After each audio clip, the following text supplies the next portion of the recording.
Now, a lot of these constraints are super fun, and the shrink wrap constraint is one of those ones. It is super fun to play with. Now, this one shouldn't be confused with the shrink wrap modifier. It's this very similar thing, but one's got to do with objects, and the constraint has to do with bones. So that's the one that we're looking at here.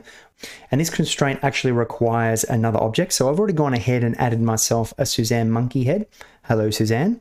And then I'm going to add a constraint to our owner bone here. So we need to select our target first. So that is in object mode. Then shift select our armature and jump into pose mode and make sure that we select our bone there. And then we can use our shortcut, Control Shift C, and I'm going to choose shrink wrap. You'll notice it instantly jumps onto our mesh. Let's have a look at some of the settings over here. So we have our target, that's the object that we're going to snap to.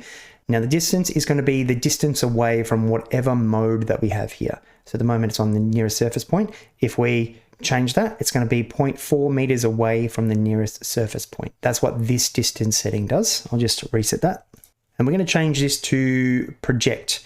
And when we do this, we have a lot more options show up, and our bone has jumped back into its default state over here. And that is because it's actually projecting on the Z axis, which is this way. We have our three positive axes here, X, Y, Z, and these are the negative ones, negative X, negative Y, negative Z.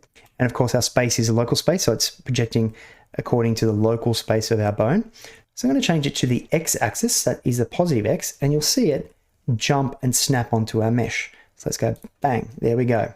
And that is because it is projecting along the positive X, and then when it hits our object, it's going to stick there. So if I drag this up and past, if it's projecting this way, it's not hitting anything. If we drag it down, as soon as it hits her head, it's going to stick there.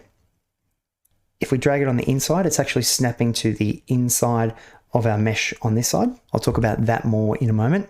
Next up is our distance setting here. This is our projection distance. Don't confuse that with our target distance up here.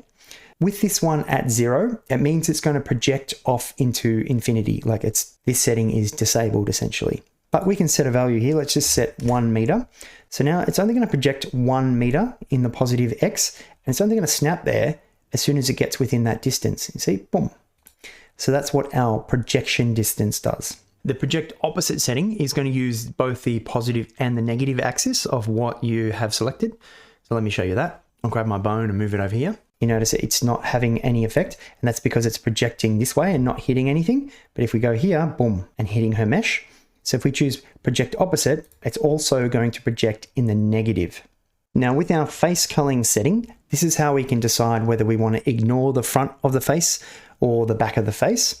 At the moment, it's set to off, which means it's going to use both the front and the back. But you can think about this setting as being the opposite. Which faces do we want to cull? So if we cull the front faces, it's not going to project to her front faces here. But if we go on the inside, as soon as we get past that, it's hitting the inside of this mesh here and it's sticking to that. So you can think about this as being opposite. What faces do we want to cull? The front side or the back side?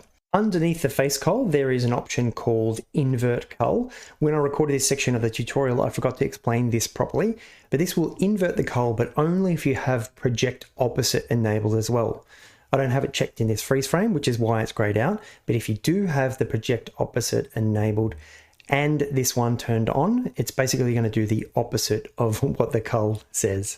Now let's look back up here at the target normal project mode. We were projecting from our owner bone in the last settings, but for this option, we're actually projecting from the face normals on our mesh. And projecting from the mesh is probably going to be more useful than projecting from our bone. We also have this align to normal option. So when we click this, it's going to orient our bone to snap with the surface. So we actually don't want the X axis pointing out. Let's just go with the positive Y axis. So that is the length of our bone. So now when we drag it around, it's sticking on our head like a party hat. But you notice this is a very low res mesh. We can actually just add a subsurf with control. Whoops, I'll make sure I jump into object mode, control 2, and make that smooth shading. And now when I drag it around, you'll see it is following along that mesh along with the subdivision surface. So that is pretty cool. And the only other thing I want to show you is the snap mode setting. With this, we can decide where it's going to be snapping to. And we have a few options to choose from. Most of them sound the same, but there are some subtle differences with some of them. On surface will be exactly as it sounds, but of course it's going to include the offset distance value that we've set. Outside is always going to stay outside the target object. Inside, we'll constrain it so it's always inside the target object.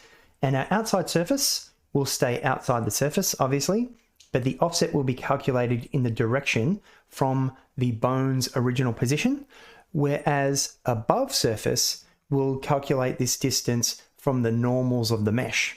And that's the difference between those two.